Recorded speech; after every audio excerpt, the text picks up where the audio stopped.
Hey, what's up? This is Cliff from Dry Kill Logic, and you are watching CMS TV.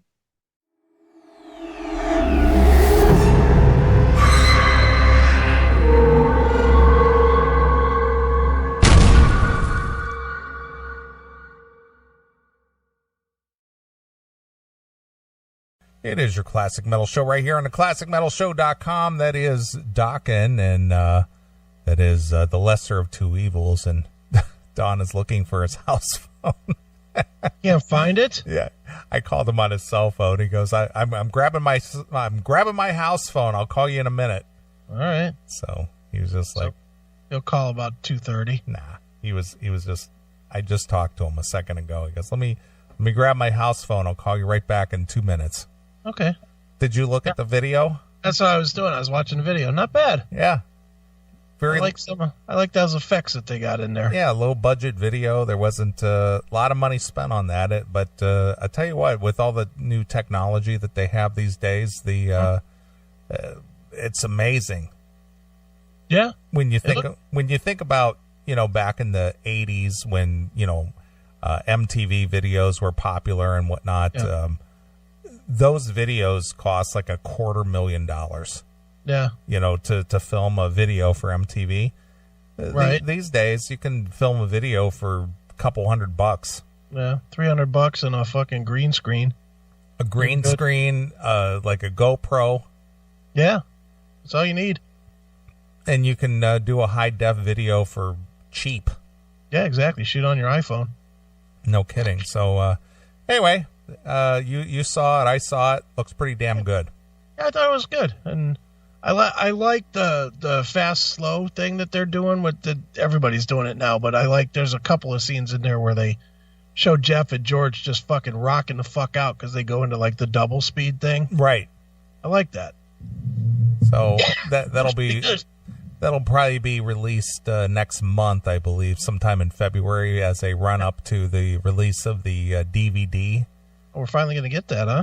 Well, yeah, I mean, they've been working on the editing and all that kind of stuff because I think, when I went to South Dakota a little over a year ago, when they played at Badlands Pond, mm-hmm. and then they went to Japan right after that.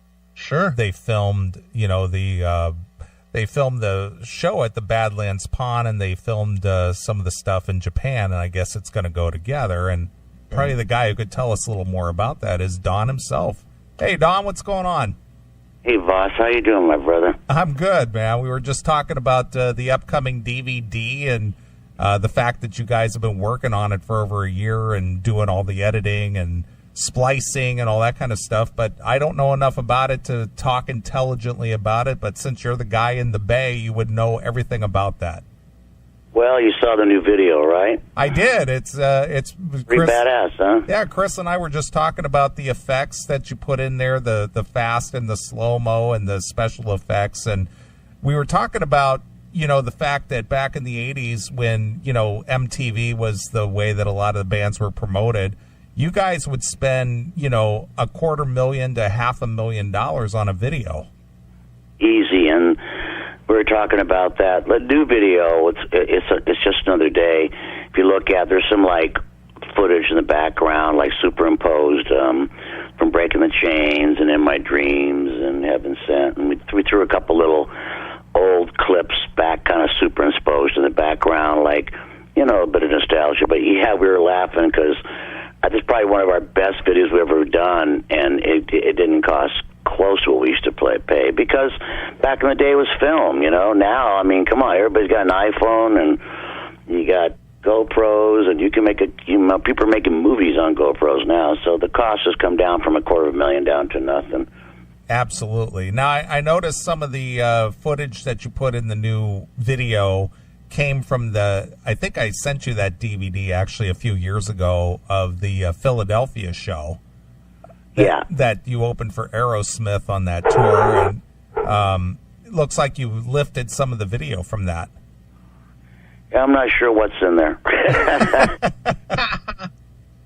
It just pulled free. It took us some time. Jamie Brown's a really good director. He did some lynch mob stuff and the KXM videos that George did with Doug Pinnick and So I picked him. I liked his stuff, and it was hard, you know. I mean, you know, like it took us 8 hours. You know, we did a lot of green screen and live, but we didn't want to get too fancy schmancy. I saw the new Whitesnake video, the Burn Live, with the girl and the snakes and the demons and the fire, and I'm thinking, it's cool, but what does it have to do with anything? So we just try to keep it more of a straight-ahead performance piece. Sure. It looks good, and I know the fans are going to be extremely excited, especially the hardcore Dokken fans that have that attitude that with no George or Jeff, there's no Dokken. Who?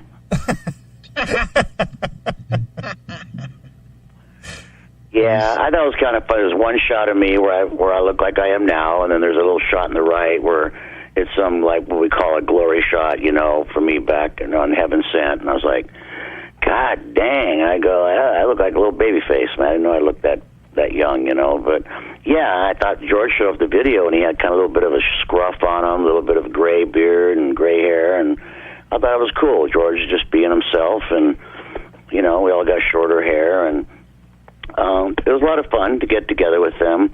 I don't know why it took a frickin' year to do this, you know, the whole live DVD, but we had almost 2 hours of just backstage goofing around on the train, you know, going to Osaka, Nagoya, you know, on the train, having fun backstage, screwing around. That took forever to edit. So we're on the new live DVD. There's going to be a lot of bonus footage, a lot of just candid messing around, having fun. Because, you know, George and Jeff haven't been in the Dokken for over 20 years. Sure. Now, Don, when you were putting this together, is it hard? Is it hard to watch and be objective to it? Just because, one, it's not the band that you play with all the time anymore. So, you know, you kind of perform the songs a little bit differently, or with a little idiosyncrasies that are different from what you did for this one set of shows. So was it difficult to watch and not be overly critical of what's going on, you know, in the Japan shows?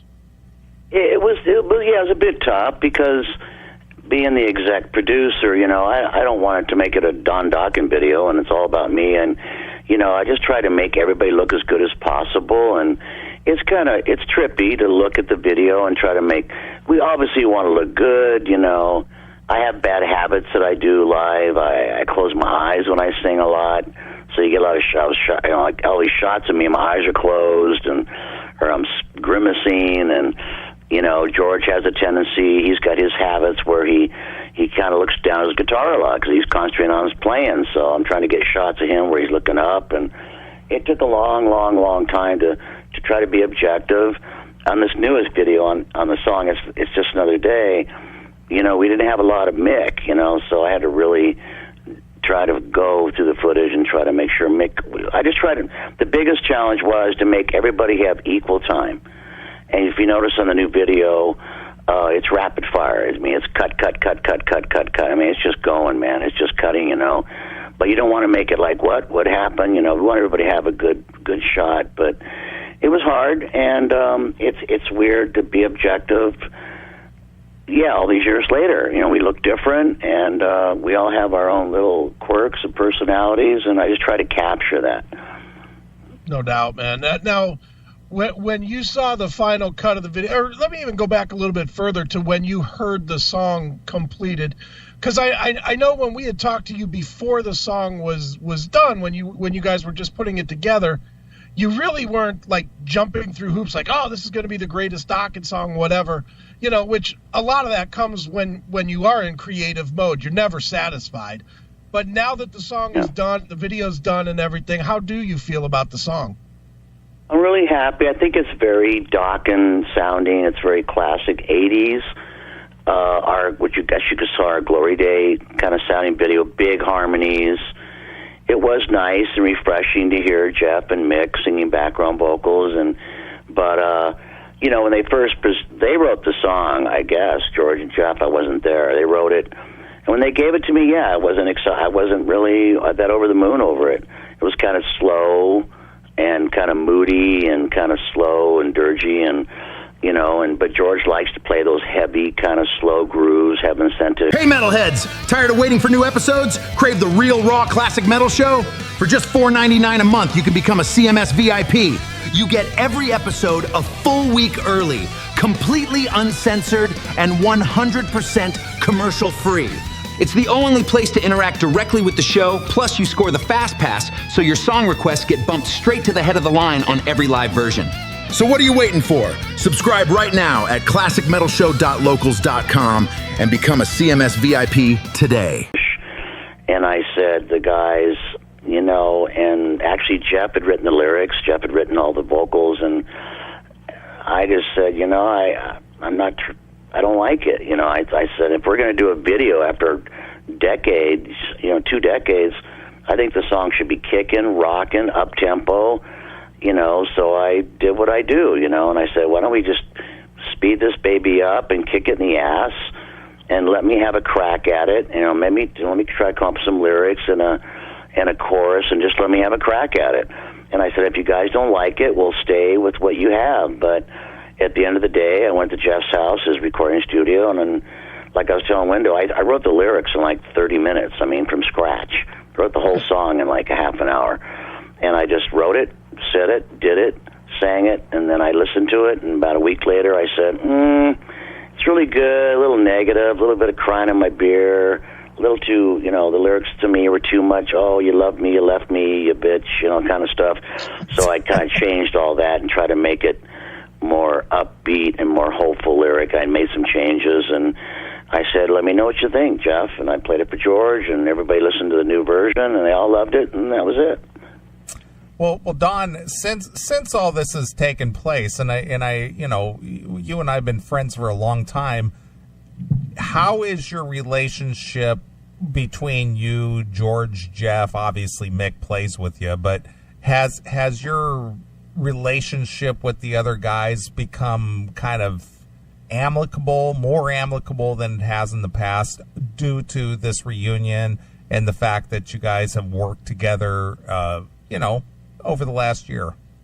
Yeah, I would say that I had some trepidation. Obviously, we've been getting offers for years and years and years to do a reunion, quote-unquote, tour. And I said, guys, I'm not interested, Dokken to me is Chris McCarville, Wild Mick Brown, and John Levin, who's been in the band for 22 years. That's Dokken. I don't see why I need to go back in time and do this. What's the point? If it's just for money, they know how I feel about that, and there's more to life than money, You can live in a mansion and drive a Ferrari and be miserable. And I said, I'm not interested. So I had some trepidation. We only rehearsed with Jeff and George, and we only rehearsed for 3 days when we did the, South Dakota One Show Only in America, where we filmed, and at the Badlands Pond, which is now gone. Well, it was a short-lived venue, a nice venue. But they showed up, we rehearsed, went to Japan, we filmed the show, we did these huge arenas sold out, and it was great. And I was there at the time, and I'd taken my girlfriend at the time with me to Japan, and my kids, and my son, and my daughter, Tyler and Jessica. And I was only there like one night when I first got there, and I had a complete meltdown with my ex, E. And so she just lost it.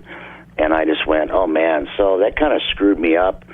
And the very first show we started doing, I was not in a good headspace, and I was not in any mood to do a concert, and I had this complete, really bad falling out with her, and she literally flew to Japan on a Friday and left on Saturday. And I thought, well, this would be a good opportunity for these guys to bust my balls. But they were all really, it was very sweet of them. George and Jeff said, "Man, are you all right, bro? You look like you get hit by a truck." And I said, "Yeah, man." It was like I'm not doing good emotionally or mentally. It's just I had a really bad falling out, and they were like completely compassionate about the whole thing. And then every show after that, they kept asking me, "How you doing? Are you all right today? Are you cool? And then we can help you out with, are you all right?" And I said, Yeah, man, I'll get my head in this. It's just I just had a bad thing happen. So they were very nice and compassionate, and George and I shot the shit for hours and hours every day over sake and beer and the trains and the bullet trains, and we talked about everything from politics to spirituality, and it was all good, So and Jeff, he's such a addict. He's almost maybe worse than me when it comes to music. I mean, every day Jeff's on the bullet train, looking at the footage the night before, and he's looking at this, he's looking at that. Check this out. How about that? It's a good shot. He's mixing the songs. He's trying to figure out what's the best takes, and so it was always it was a band effort.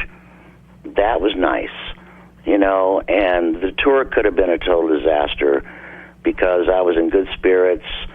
My kids wanted to go to Japan because it'd been a reunion. It was a big deal, and they showed up in Japan, which I'm really glad they were there to support me. And then, unfortunately, my person I had the relationship with, just had a complete personality meltdown, and so I was a bit of a mess. So I had my kids, I had the van, and they're all very supportive. And that kind of helped out, unfortunately, in this new song. I just wrote what I felt, and this whole song is kind of like, screw it. The whole song's about today's Monday and shit don't go right. There's always tomorrow, and that's why the song's called It's Just Another Day. Sure. Well, you broke the Don Dokken cardinal rule. You never take your chick on the road. Oh, man, you are so right, man. And I had the same problem with John and Chris. We were in Spain last year. We went to Europe, and every time I'd bring whatever her name is, there was always a problem, always a meltdown, always drama. And I'm like, everybody knows the golden rule. You don't take your chick on the road. Well, you had the problem with Barry. Oh, my God. Yeah, oh, my God. You had to bring that up. Yeah, Barry, I loved him so much. And he's like, I want my girl on the road. And I'm like, well, okay, you can bring in your girl on the road, but she's 9 months pregnant. I go, it's a little bit stressful. The 9-month girl is pregnant and farting all the time. I go, this was a bit stressful with Barry, and it basically, that's why Barry left the band. It screwed him up. Very good.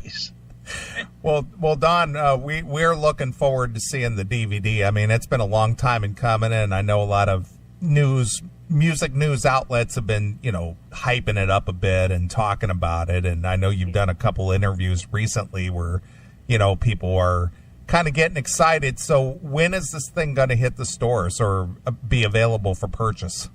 Well, I blew it out the door. I signed off on it as executive producer about 4 days ago. I mean, when the video, Jamie Brown, the director and producer, did a great job, but, I just wanted to sit down with them and just tweak it the best we could. And let's see, today's Sunday. I just signed off on it for like 4 days ago. Chris McCarville, the bass player in Doc, and he edited the Japan footage. He did all the editing on that. He's really good. And I wanted him to edit it because he's in Dokken, because he knows the songs. He had a nice outside look through the window, and he had an objective opinion. I didn't want to go in like I did Live from the Sun, where, I'm trying to edit something that I'm really biased to everything. So I kind of cut it loose to Chris and said, just take the best footage you can find, do what you think is best. I'll throw in my 2 cents, and, I'm going to stay out of it, And so he did. He did a great job, and on this video, it's pretty cool, and, it's going to... I have a good feeling and a bad feeling about this because I know that when this video hits the streets, it's going to go viral. I already know that. It's obvious. The video's over the top. It's killer. Great song. It's just like a Paris is Burning meets In My Dreams. It's catchy. It's classic sounding. George did an insane solo on it. The solo he did was really, I was really proud of George. He did a really melodic, shredding. He's shredding, but it's at the same time it's very melodic. So the catch-22 is it comes out, it's the old members, it's what we call it the OG, original gangsters, and But this is not my lineup I've had for 20 years, so I'm going to go forward with the band I have now. And this was a one-time thing in life, one-time shot, one song, that's it. And, of course, already the phone's ringing off the hook. People throwing money at us for a show, with George and Jeff and Mick. But, as you know, Jeff's in Foreigner. George has a million projects going on with KXM and Lynch Mob, and we all have our own things going on, but I just have no reason or desire to return to that lineup. But what's the old saying? You never say never. So, well, that's good that you have that attitude, and I'm glad the guys, be it Chris and John, are very open to your, opportunity there for you, because they don't seem like guys that would just abandon you. But speaking of abandoning, I see that Oni Logan called it quits from Lynch Mob again. Oh, no way, man. Well, I think, and again, I don't know, but I think because George got his fingers in so many different projects at one time, all the time, that he wants to, Oni probably wants to work, or maybe needs to work, and George is too busy doing other things, and this whole thing with Mick and George and Jeff and the former Lynch Mob singer, current Warrant singer Robert Mason. Is that Super Stroke or Super Stroke? Super Stroke, which I don't get the whole thing. I really don't, because it's just Lynch Mob with Jeff on bass. Yeah, I don't get it, and but that's what they, there's nothing wrong with playing with other people and other musicians and doing side projects, but you guys know me. I mean, Chris and you know, my life is about docking, and that's all I want to do. I've had tons and tons of offers to do side projects. The only time I step out is to produce a band, but not play or sing in a band.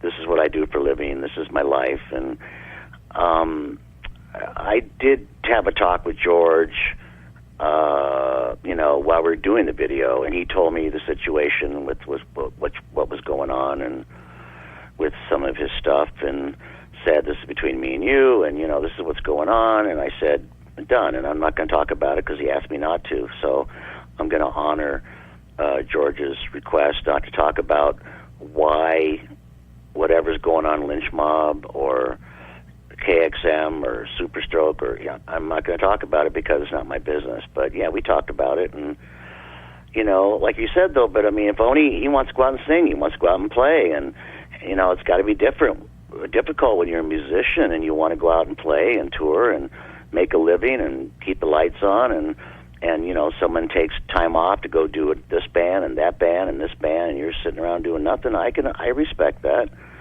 I mean, everybody's in a different financial situation. Some people need to go out and work for a living, and Sure. Luckily for most of us, we don't have to. We go out and play because we want to, and that's a whole different situation from back in the day. We were joking on the video shoot. I said, Mick goes, remember we went out on the road for 18 months, and we were touring all over the world, and we busted our ass, and we came home and had our first gold record, and the record company said, you guys are doing great, man. You only owe us $1 million. And we're like, what? I was like, what? You mean we're not getting any money? No, you owe us $1 million. I'm like, shit. Because the videos at that time, like you said, on Tooth and Nail, we did 3 videos. They're running about $250,000 a pop. So it's $750,000 in videos alone. We had to pay that back.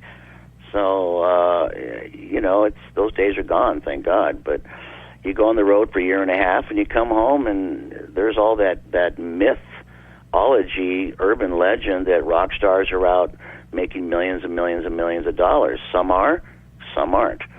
And Right. But back in the 80s, we were playing arenas. We weren't getting rich. We were just trying to keep going, Right. Don, let me ask you just real quick, and I'm not trying to betray a trust at all, but I'm just going to say it. Outside looking in, that Super Stroke thing looks like one of two things. Either a way to lure you to do some more with Dokken, or a way to spite you for not doing Dokken. Not getting back with them to do Dokken, I mean. Is either of those the truth? No. I don't think there was any, concept of doing that record like, oh, we're going to do all the original members of Dokken except Don because he won't do it. We'll get Robert. I don't think that honestly, I don't think that was their mindset at all. I think they love Robert. Robert played in Lynch Mob. He's super talented. He's a great singer. He's a good guy. I think they just, did it because they wanted to make music, and wanted to do something. And I don't think there was any spite involved at all. They know that I've been busy writing a new record, a new Dokken record. And I said after Broken Bones, which has been almost 4 years, which is a long time for a band not to make a record, and I said it was my last one because of my health issues back then. But then I talked to a lot of people. I had a long conversation one night with Kip Winger, and he was saying, how come you don't want to do another record? And I said, because the record company says we want to sound like Tooth and Nail meets Back to the Attack meets Under Lock and Key, and this is the deal. And I'm like, and I'm not going to do it. That's like telling Paul McCartney, we want you to write another record, but we want Yesterday and The Long and Winding Road and Hey Jude. And it's just a ridiculous request. I'm in a different spiritual place in my life. I'm older. I see the world differently. How in the hell do you go back and just copy yourself? And my frustration with my peers that I tour with every year, I'm not going to name names, but there's a lot of bands out there, and they make records every year, and to me it just sounds as the same old crap. They just took their same formula, you might say, and they just regurgitate it and spin the words around a little bit. It's the same song. I'm like, well, that doesn't sound like much fun. So I didn't want to do that. But Kip said, Don, if you want to write something different, you want to step out of the box, you want to take all these influences of all these Europeans I like bands like Opeth and bands like that, and inject that, do it in the side. But your fans want to hear Dokken, and they want to hear Dokken harmonies, and they want to hear those catchy riffs and the catchy melodies. Just do it. And I went, you got a point. So when he said that, I talked to John, and he says, I go, you want to just do a straight-ahead, full-blown Dokken record without trying to plagiarize ourselves. That was my fear. I didn't want to plagiarize myself and just do a regurgitation. Like, in my opinion, a million bands from the 80s and the 90s do the same thing over and over and over and over again, and it's boring. And that's why they don't sell records.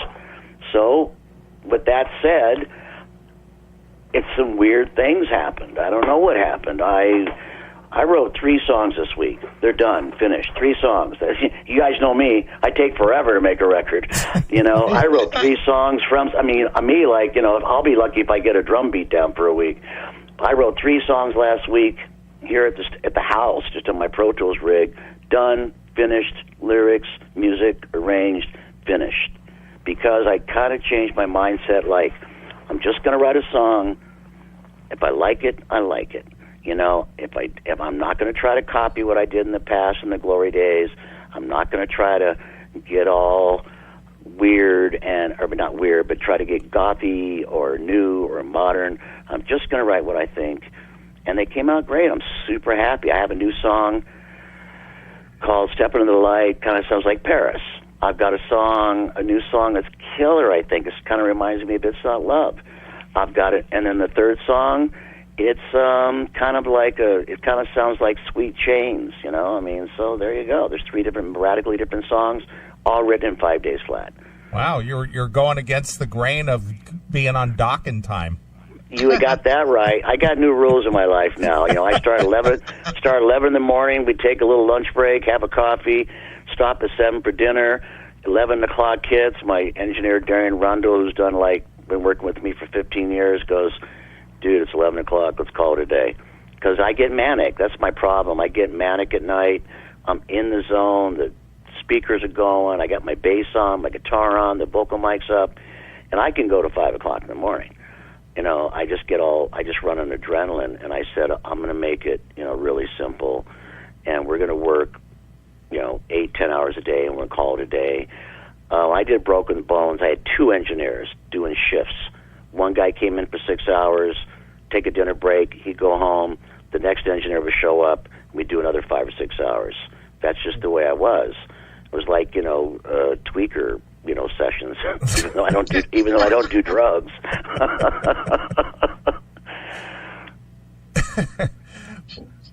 Hey, metalheads. Tired of the same old boring radio? Crank it up and dive into CMS 24/7 at cmsradio.net. Non-stop, the greatest, wildest segments from over 20 years of the classic metal show. Uncensored, unfiltered, and completely insane. Hear Neely's legendary rants, Chris losing his mind, and every wild character that made the show a cult classic. Plus, catch the latest full episode with all the music every single day at noon Eastern. Lock in now at cmsradio.net and feel the hilarity, the chaos, and the glory of metal history. CMS 24/7, because CMS lunacy never sleeps. Well, what do you think the new Dokken record is shaping up to be like? Is it classic stuff, or do you think it has more like a dysfunctional sound, or so far I'd say it's classical sounding. Yeah, it's very tooth and nail. So far, except with the exception of the song that sounds like Sweet Chains meets Heaven Sent, dark and kind of halftime and very moody. That's different from those albums. But I'm just writing. But here's the good news. I mean, I had 4 years. John Levin wrote 20 ideas. I have 20 ideas on my iPhone. I've got 15 ideas on my little recorder. There's so much music. Honestly, I have enough material for 2 albums. So I'm just going to pick the cherries and pick the best ones to speak to me. And I pull up my iPhone, I look at my little recorder, and I play something back, and I go, that's lame. I go to the next one, I go, that's okay. And I go to the next one, it says, recorded August 2015. And I start listening to it, I go, that's pretty cool. And then we run with that. Very cool. Now, Don, in the last 2 months of the year, you did some shows without John Levin with with Ira? Ira Black. What a sweetheart that guy is. I love that guy. How were those shows? It was great. I mean, it was just an unfortunate thing. A lot of people know that John's an attorney, and that's his side gig. And he's a lawyer, and he got trapped into a 2-year ongoing divorce. We all know about separation. Sometimes you get sour grapes, and one or the other just doesn't want to let it go. And he tried to settle this divorce for 2 years, and one of the persons in that case was not going to let it go, and he ended up in court and had to go in front of a judge and go to trial and have a jury. And he's like, oh man, I'm dreading this. So he had to, and he couldn't get out of it. So I said, well, we got 6 shows booked. What do I do? And he said, well, if you can get somebody to fill in, maybe the trial will be over in 2 days. Maybe the trial will be over in a week. Maybe the trial will take a month. I don't know. I can't do the shows. Now, looking back, I wish it would, not because of Ira. I'd say that tour I did with Ira was probably one of the hardest 10 days that I've done in 15 years. It was brutally hard because, as you know, you guys are in Chicago, the East Coast is getting crushed by weather. And we just froze our butts off, stuck at airports, flights canceled, freezing cold. It just was, every day it was something. And it was just a nightmare tour to do. But Ira was cool, and he stepped in. He's a good friend of mine, and I didn't have to worry about any personality conflicts. The guy's a vegan, healthy liver, and a healthy living, and he's just really chill and mellow, and he stepped in, and he plays with people like Morbid Angels, so this is a whole, playing with Dokken was like completely out of his bag, but he plays more in the death metal bands in Sweden and Norway and stuff like that, but so he stepped in, he did it, we had fun, and he was a trooper, and I kept apologizing that we're sitting on the floor at the airport freezing our ass off for 5 hours trying to figure out how to get the hell out of here. And it was good, but it was a really, really tough tour. But, we had fun. He did it. He loves Dokken. He loves the music. And he said, it's a dream come true for me. Thank you for giving me the opportunity to do this. And he had fun, and that was it. And now John's back, and we go on tour in about 3 weeks. Yeah. Well, as far as that goes, Don, just a little bit from a outsider's perspective, when you guys do something like that where you have like an Ira Black fill in or something, Right. there was no press release, nothing that this was just a temporary situation at all. It almost looked like as if John was out of the band. Yeah, I got a lot of congratulation texts going, "Hey, dude, congratulations! I know Iri's a cool guy, man. Congratulations on your new guitar player." I didn't even respond. Yeah. I mean, I'm like, what am I gonna say, man? You know? Because I actually called John. I go, what the fuck's going on, dude? He goes, what do you mean? And I go, what's happening? Are you out of the band or what? He goes, why? Did you hear something? No. Yeah, we got a lot of that. They're like, because, Ira was so different than John. He's got hair down to his ass, got a big long beard, it's like guy like 6'3", and they're like, what's up? And so I didn't want to get involved in it. I didn't want to respond. I didn't want to comment. I just thought, look, we're here to play Dawkins songs. You want it, guys? It's about nostalgia, reliving your past, dig the songs you love. I'll do my best. I'll sing. Even I had a beard. I hadn't shaved in 4 months, and everybody was going like, "What's with the beards?" And I'm like, Mick didn't shave. I didn't shave. Ira's got a big beard. We look like ZZ Top, And I'm finally, the video came up the day of the video, and I said, I think I better shave this beard. It's all gray and scraggy looking. And then I show up on set to do the video, and George has got scruff going on, And I'm like, you gonna shave that? And he goes, no. I go, all right, cool. You got gray. Your beard's all gray. What a drag it is getting old. What a drag it is getting old. Exactly. Yeah, I mean, it was what it was, So, I mean, I think now things are different. We don't have makeup people. We don't wear makeup. We don't worry about what we're wearing. We just show up, put some cool clothes on, get in front of the camera, do our job, knock out the video. Back in the day, we were a little more felt under pressure from the whole glam thing, and people wearing their spandex and their hair's piled up a mile high, and you got extra whole Aquanet, and the place reeks of Aquanet. Those days are gone. And for some bands, it ain't. Well, I got to ask you, Don, I sent you an article a couple of weeks ago about Facebook making a deal with Universal Music, which obviously owns the back catalog for Dokken up till what? Up to Dysfunctional? Yep. And any thoughts on that? Does that affect you in any way? Do you anticipate any kind of residuals from that at all, or do you just think it's just a lost cause for classic artists like yourself? Yeah, I think that we're not going to see a dime. It's all bullshit. Now it's on Facebook, and they're saying, Facebook has a bazillion followers, and when people upload your songs, you'll make money. And I'm like, honestly, I don't believe it. I'll believe it when I see it. I don't believe it. I don't believe it. I don't believe it. Yeah, we sell tens of thousands of downloads on iTunes a year, and honestly, I've not seen. Well, I have my checks. I have my two favorite checks. One's for 2 cents and one's for 1 cent. Wow. Yeah, I got two last year, and I laughed, and I was at Christmas time with Jessica and Tyler, and I said, okay, you guys, I have 2 envelopes here, and these are both royalty checks. And I didn't tell them what they were. I said, but you guys have to pick which one. One of them's for more money, and one of them's for a lot less. And so Tyler opens his, and he goes, shit, it's for a penny. So Jessica's like, I win. She opens it up. 2 cents, really? That was, sorry. But I see money from Sound. I say Sound Exchange is the only legitimate company out there that you can see $30,000, $40,000, $50,000 a year in royalties from Sound Exchange. They pay. They administer our music all over the world. They pay you. There's a billion companies that are sub publishing us. We see pennies. They take the money.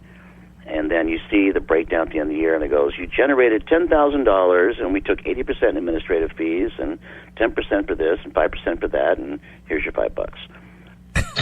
Jesus. Such a ripoff. So this whole Facebook thing, I'm sure that what's his face, what they give him, they probably gave him $1 gazillion to have Universal buy into Facebook for music, and everybody made money. I'm pretty sure, the Zuckerbergs, but I don't think it's going to trickle down to us at all. And that's just the way it's been forever. I don't really care anymore. It is what it is. That was one of my things resisting on making a new record. I kept saying, what's the point?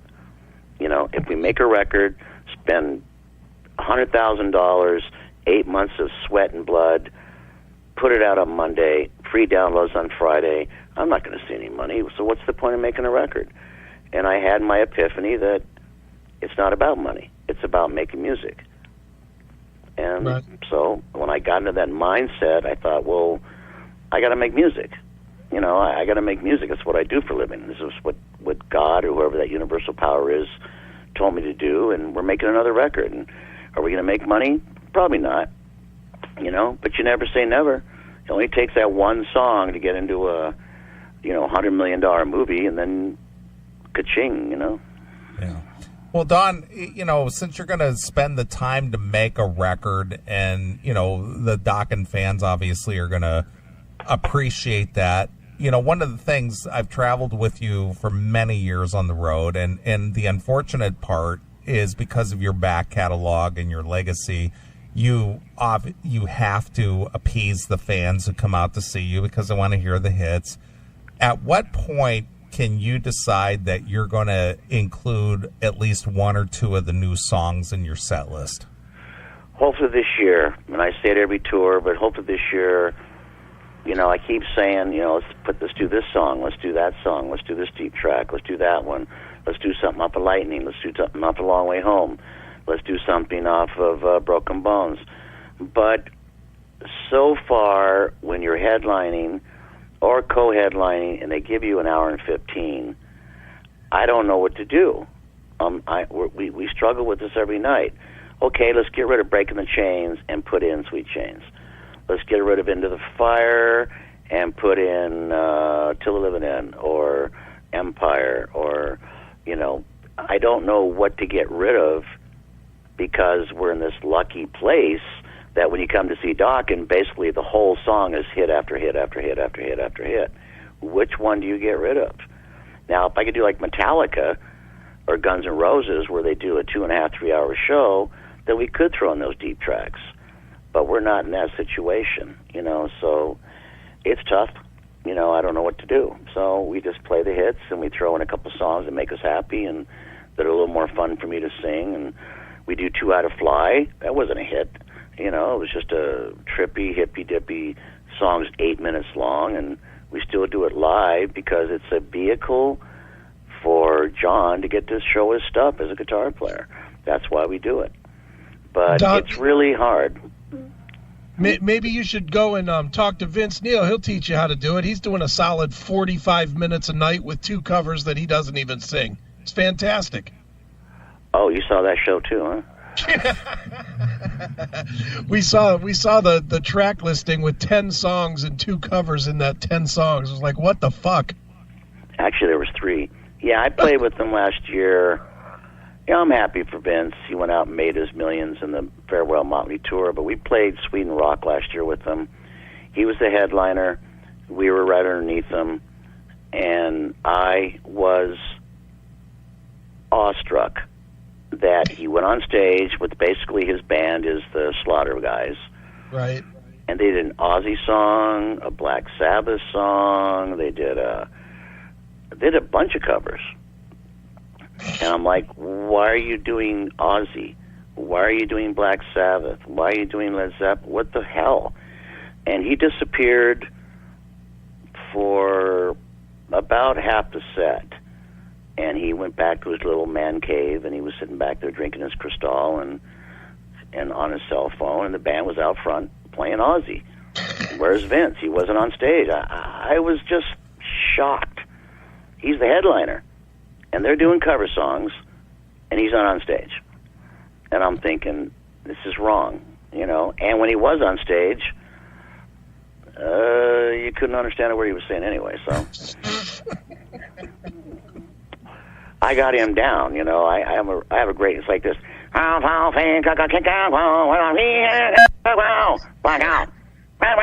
Kickstart my heart. That's all I understand.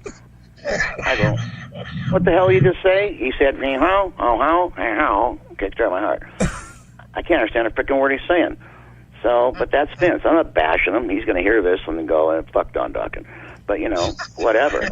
It's not my fault they know how to sing.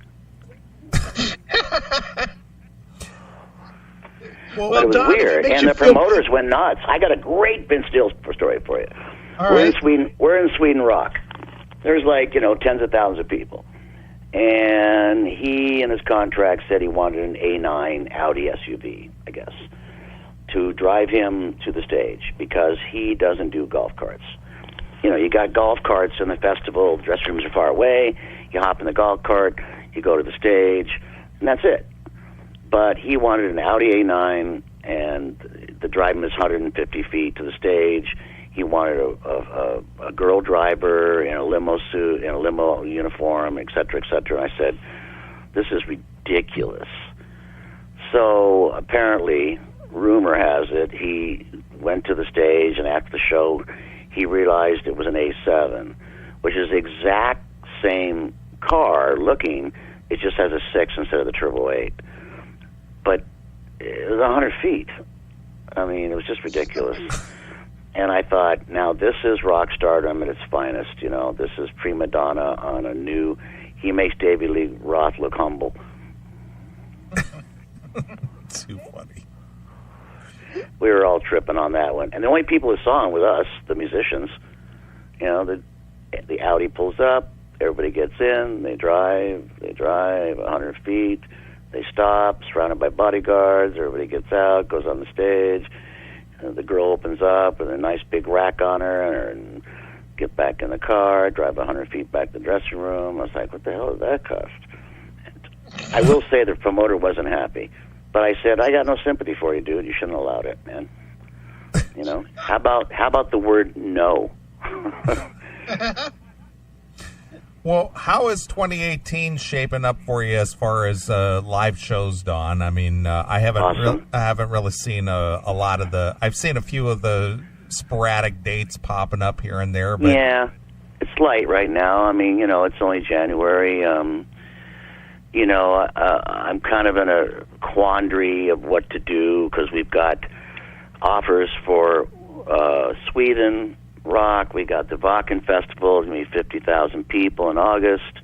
We're already booked into August, but we have a show 4 days later in Korea, huge festival at the Incheon Pennaport Rock Festival. And I'm just was today going, how are we going to fly from L.A. to Sweden, next day to Germany, Korea, home, 2 days off. It's going to be crazy brutal. We're talking 11, 12-hour flights a day, and I'm like, I don't know if I can do that, you know. So I haven't decided. Do I want to go back to Korea? Sure, it'd be a blast. You know, they're paying us good money? Sure. But I don't know if I can fly from L.A. to Sweden, play a huge festival, next day fly into the famous Wacken Festival outside of Hamburg, 2 days off, hop on a plane, 12 hours, go to Korea, turn around, 12 hours, back to L.A. I'm not sure it's worth it. I'm not sure it's worth the beat down, you know. So that's what's going on right now. We got, you know, right now we got, you know, 5 shows in February. We got 5 shows in March. We got 4 shows in April. We got 1, 2, 3, 4, 5, 6 in May. We got 2 in July. We got 2 in June. And we're going to fill all that in the next 2 months. But it looks like it's going to be a good year. Looks like we're going to be pretty busy. But unfortunately, I mean, for the American fans, we have a lot of shows in Europe. Germany, Sweden, France. So we got Italy, England, Switzerland, 2 in Spain. You know, it's a lot of, we're going to be popping around the globe. So we'll see what happens. You know, I don't know. It's only, you know, 2 weeks into 18. So Right now, we've already got 1, 2, 3, 4, 5, 6, 7, 8, 9, 10, 11, 12, 13, 14, 15, 18, 19. We got 20 shows on the books. So we'll see. We plan on doing 100 shows this year. That's kind of my cutoff point. Yeah, that's exactly what I was going to ask you. Ideally, how many shows a year do you want to do? Just 100. About 100. That's it. Yeah, I like to fly on Thursday, play Friday and Saturday, home on Sunday. Looking for your daily dose of classic metal? Follow the Classic Metal Show on X at x.com/CMSRocks. Get the latest classic metal news, honest opinions, exclusive clips, and full episodes of the Classic Metal Show. Want to interact with the show? This is the place to do it. X is the one mainstream social media platform we actively focus on, making it the best way to connect directly with us. Follow now at x.com/CMSRocks and join the conversation. Go in my garden, work on. Oh, there's Cody. Hey, stop bugging the coyotes. And and we go to Europe, because you can't really tour Europe anymore, because you can do 6 shows in Germany, or you can do the Wacken Festival in front of 50,000 people in one shot. So it's better just to go do one and just cover the whole trip. Go to Sweden, you could do 4 shows, or you can play the huge Sweden Rock Festival and do 1. But the problem is, most of the bands that play those festivals are European bands, and they live there. They hop on a plane, 2 hours, they're there. Us, 12 hours. A lot of work. And I'm not as young as I used to be. Mick's the hardest one. He doesn't like flying, man. He gets all beat up. That's probably because he has 4 Jim Beam double Cokes for breakfast, so that might have something to do with it. It's the breakfast of champions. Yeah, that's what they say, but when you get 61, I'm counting them. We did a math test on him a couple weeks ago. We figured out what he drinks a day over a year, and we broke it down to 2 doubles, 3 for the plane, 1 on the plane, at lunch, for the show. It's 55 gallons a year. 55 gallons? Mm-hmm. Wow. And he goes, yeah, that sounds about right. I go, dude, your liver's screaming, man. He goes, yeah, and that's not including the Coca-Cola. So, but that's his life, and he seems to play fine, but I can't drink alcohol for breakfast because I just can't do it. Can you imagine having 4 margaritas? Can you imagine having 3 double Jim Beam and Cokes at 10 in the morning or 8 in the morning? You're cooked. By noon, you're done. It's nap time. I think we just heard your blabbermouth headline. I can't drink Jim Beam for breakfast. Breakfast. Yeah. It just doesn't taste the same with my cornflakes. So, we all have our demons, and God bless them, and we do the best we can. Mick has the hardest job in the band. We all know that. He's the drummer. His knees are starting to hurt, and his feet, and his arms, and his elbows, and his fingers, and he's got a tough job, man. He's the drummer. And I've told him, play lighter. Don't play so hard. He can't. Mick only knows how to play one way. That's just like pedal to the metal. He doesn't know how to do anything else. Oh. Well, Don, recently I ran across a little old movie that you debuted in, was Tommy Chong's Far Out Man. Oh God! And that popped up on Amazon the other day as a recommended movie. And near the beginning of the movie, there's you and John Norum and a couple other guys rocking out in that movie. Can you tell us your recollection of being part of that? Well, it was just, I don't know. It was just not a good movie, but I know Tommy. Tommy, when I had my recording studio 710 for 12 years, he was making a comedy album called the what was it called, the Family Chong or something like that. I don't think he ever put it out. I have a copy of it somewhere. It's hilarious. I mean, some of the jokes. He has wife in there, his kids in there. It was hilarious. And he was in my studio, and he wanted to go make a record. And I said, well, I'm going on tour with Alice Cooper. The studio's sitting there empty. Why don't you just go and make a record? Just kick down a couple $100 once in a while to my engineer and go do it. So he did. So we became friends, and that's, like I said before many times, one of my favorite pictures of everything I've ever done in my life as far as famous people or whatever. And one of my favorite photos is me and Tommy Chong and George Harrison. We're all at the same place we filmed that movie, up on top of a hill in Topanga, where we shot the video Walk Away.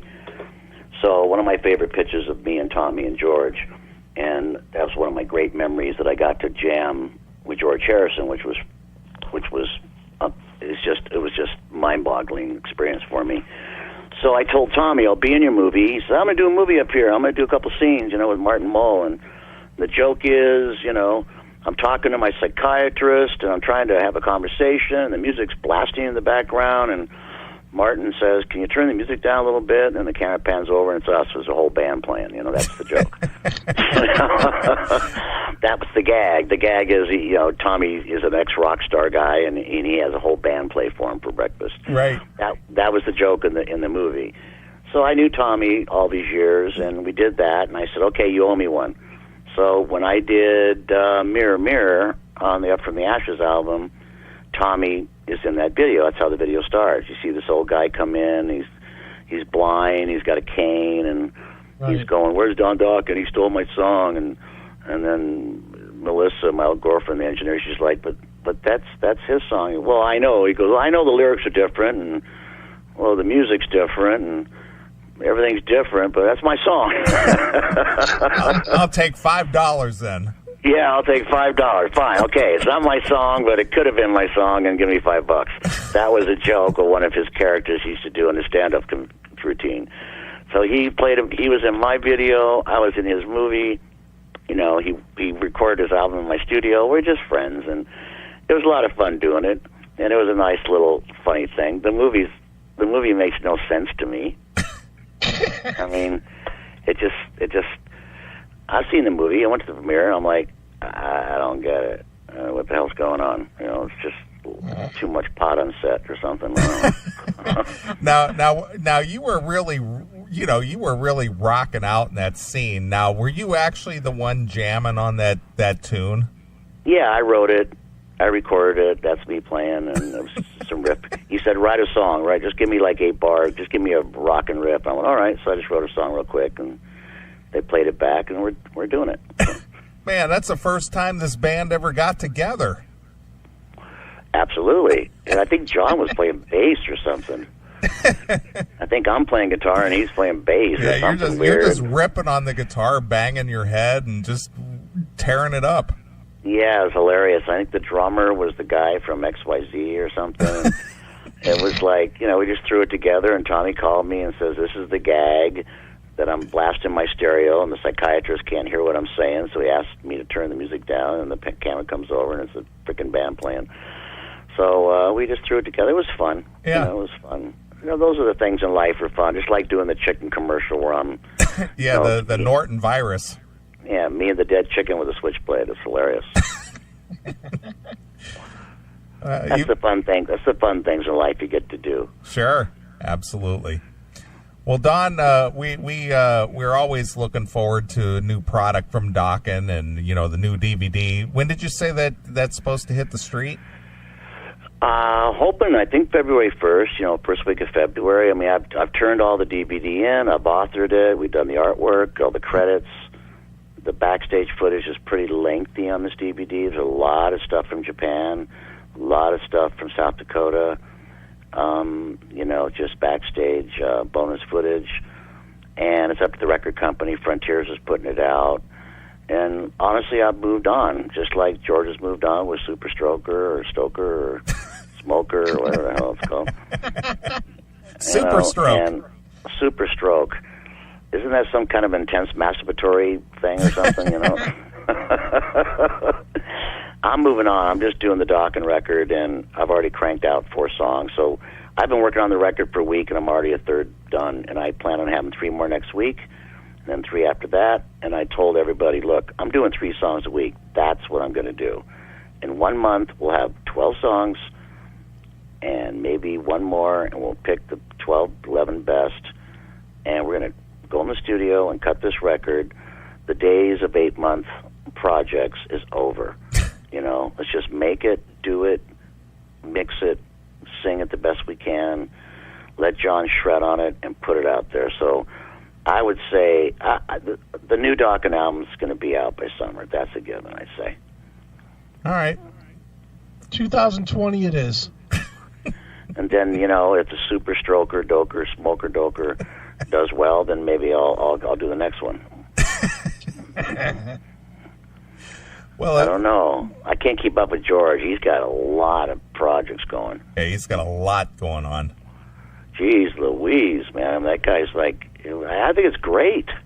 Anybody that can be that prolific and play with so many great musicians and crank out so much music, I think I'm just super. I'm happy for him. I love George. I'm happy for him, and he's making music, being creative, and I didn't know that Oni left Lynch Mob. Well, what the hell are they going to do now? Probably work with Robert Mason. Who knows? Yeah, you better talk to the Warren guys about that. So I don't know what's going to happen with that. I'm not involved with it, and I would think that Warren's busy this summer. Warren's busy in the spring. Jeff's going to be out with Foreigner. I don't know how they could cram that into all our busy schedules, but hey, Axl did AC/DC and Guns N' Roses at the same time. Yeah, that's true. Well, let me ask you something real quick, Don, and I know you have some definite thoughts on this, but as you're well aware, the three-fifths of the members of Guns N' Roses reunited for Not in This Lifetime tour, being Duff, Slash, and obviously Axl, and they went out and toured the world for the last 18 months, and that tour grossed $400 million. You're kidding me. Over 18 months. And you're kidding me. No, $400 million. $400 million. That's the gross. And in less than 2 years. Yeah, in less than 2 years. And my question is being that in reality, and Chris and I were talking about this at the beginning of the show, that in reality, Guns N' Roses has basically 3 albums, Appetite for Destruction, and then the Use Your Illusion releases. 1 and 2. And, for the most part, they've got 3 albums. Right. How amazing is that a band like Guns N' Roses can go out 30 years later and gross that kind of money basically on the strength of 3 records? I think it's mind-boggling. That's a crazy amount of money, and God bless them for it. Well, I think Motley made a crazy amount of money too, I don't know. I don't know. But then again, when you say that kind of money, and you say, oh, they made $400 million, but yeah, you see their production, the lights, the PA, the trucks, the semis, 50 people on the crew, their overhead was millions and millions of dollars a week. So when you think about that, $400 million, okay, you got 30% to the feds, so now you're down to a little over $200 million. Then you got your managers getting 10%. Now you're down to $200 million. Then you got all the other bullshit, and you got whatever they split the money, which way. Now you're down to, they all probably walked away with $50 million. Well, that's you were really close, because that's how Chris and I broke it down. We figured that Duff and Slash maybe got $25 million, and Axl probably took 50. Yeah, I don't know, but that sounds realistic. That's a lot of Ferraris. But you can burn through that money. Look, I know better than a lot of people. You could have $20 million in the bank. You go out and buy a Basquiat or a Twombly or a Monet for $30 million, one painting. Then you go out and buy a Basquiat for, I think it was Lars Ulrich. He sold one of his paintings for $14 billion, and he paid $4 or $5 million for it. And if you want to go crazy and do stuff like that, it sounds like an insane amount of money to us regular people that have to dig ditches for a living. You can burn through that money very easily. I learned the hard way that your income, only matches your outcome. And if you live humble and modest, you can live on $50,000 a year. But if you're out buying $5 million paintings and you got $50 million in the bank, and let's say you buy 5 and just 2 years, there's $20 million. Now you're down to 20. Then you buy a $20 million mansion, thinking that's no big deal, but your overhead keeping the place up is a couple $1 million a year. You can go broke. Jesus. Ask Vince. No kidding. I think he's burned through a few shekels in his life. Yeah, a few. That's the last guy that should be living in Las Vegas. So, I'm not trying to bag on him, but, it's just, you can burn through it. You can burn through it. I know people in my life. I live up in the hood in BH, and there's people up here I've seen just burning through the money, man, like nobody's business. And they're millionaires, and they do something good in the stock market, and they make $5 million, and they piss it away, and they invest in Bitcoin, and then it goes belly up, and it doesn't really matter. You just got to be careful and be prudent. I'm very in a good space in my life, I have my 3 dreams. So I have my house in L.A., I have my house in France, I have a house in New Mexico. I have my little places I can go to. Now I'm getting ready to buy a little place in outside the countryside of England, which is a small little country house. And so I got all these places I can visit, and they're all kind of modest, kind of. And, it all works out, man. It's all, Airbnb, man. You just rent them out when you're not there, and I live pretty modest, The most expensive thing in my life is my '64 Stingray.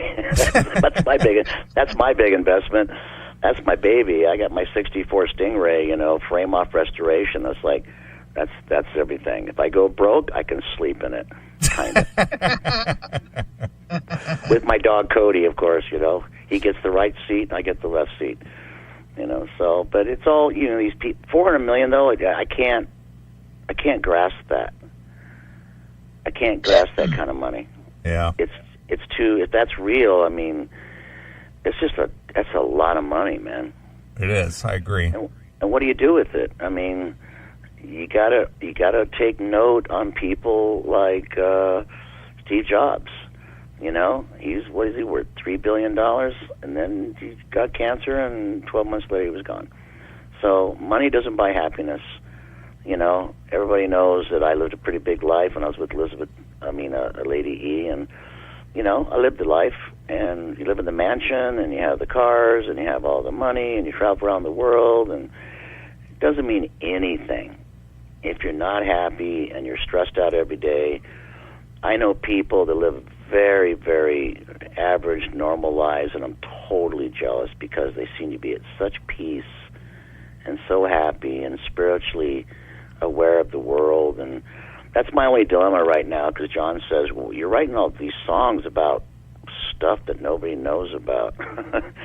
And I said, I know. I get stressed out about Madagascar. It's one of the most beautiful places in Africa in the world. It was a beautiful rainforest that's given us oxygen. And the last 10 years, they burned the whole country. 90% of Madagascar is gone. 90%. They burned it down for charcoal. 90%. It's gone. Bye-bye. See ya. It's all gone. It's just one big piece of dirt now. And they go, what was it, oil, pollution? No, they just cut the trees down, made charcoal. 10%'s left. Things like that really bum me out. Myanmar, the tens of thousands of Buddhist monks that are getting killed every year, all these things that people don't even know about, that's what I'm writing about in this record. It makes me crazy and upsets me. And don't even get me started on Trump, so. The poor little narcissist. But people love Trump. There's millions of people that love him, and there's people that don't. And honestly, all my friends want to talk about Trump did this and Trump said that. I'm like, I'm not interested. I'm more concerned about Madagascar burning down 90% of their country. I don't give a shit what Trump's doing.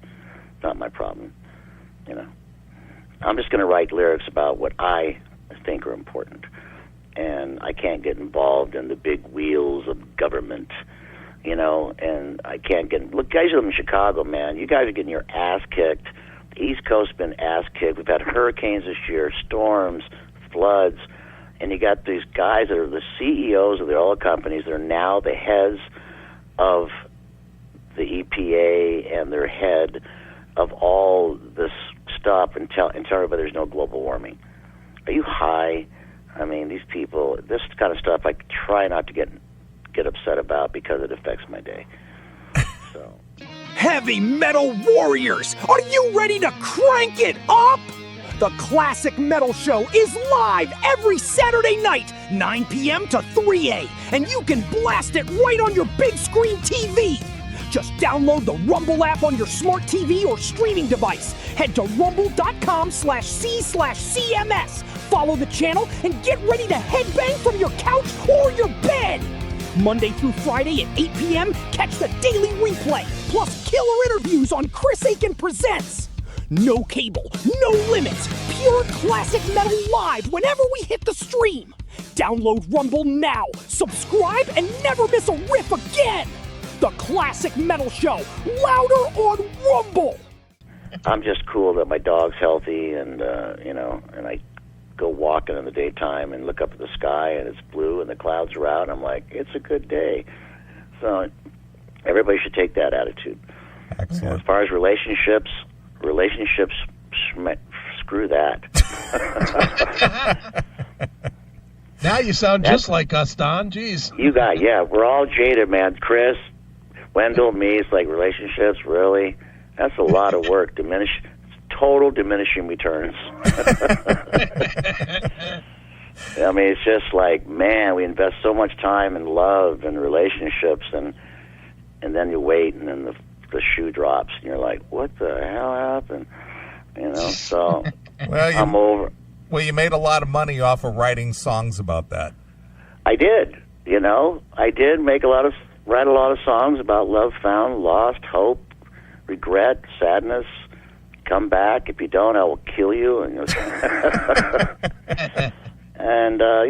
we did it. But I'm kind of not in that headspace anymore. I'm just at peace in my life, and I'm grateful to be healthy and cancer-free, and just trying to live a good life, guys, and make some good music. Go out and sing the best I can, and I don't have any fantasies. I'm going to go out and make $40 million next year. That's for sure.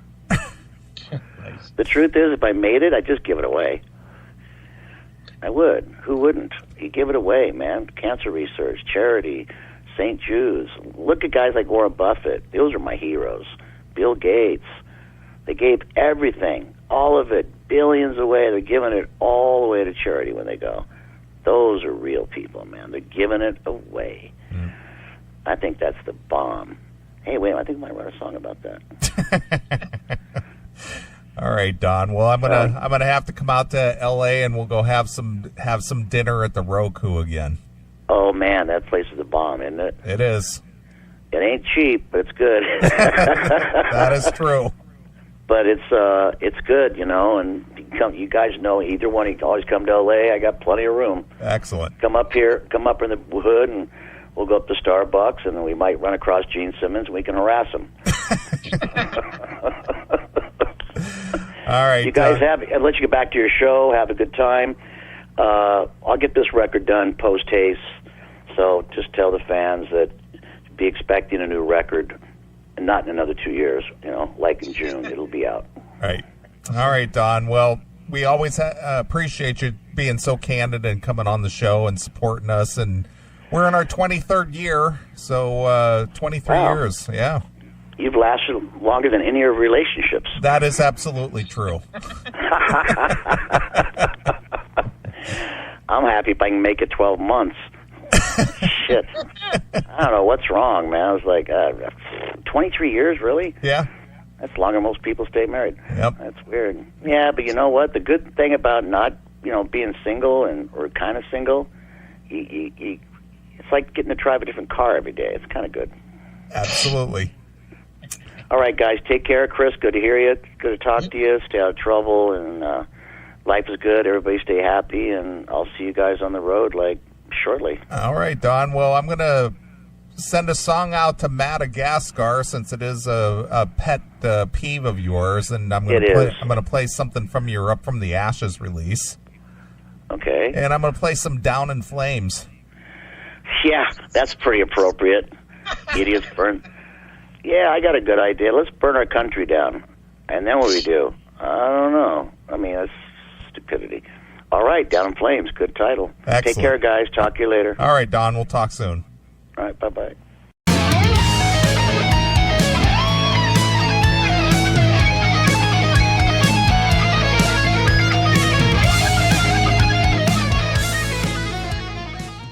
New York's heavy metal titans are back! After 10 years, Anthrax unleashes their 12th studio album, Cursum Perficio, September 18th. This is the sound of legends completing their journey. Cursum Perficio, my journey is over. First single, It's for the Kids, is a buzzsaw riff monster! Explosive drums, howling hooks, and pure Anthrax destruction! Scott Ian, Charlie Benante, Frank Bello, Joey Belladonna, and Jonathan DeNice deliver the thrash masterpiece you've been waiting for. Get the 2-disc vinyl set right now, available at the bottom of your screen. Anthrax, Cursum Perficio, September 18th. This is the one you've been waiting for.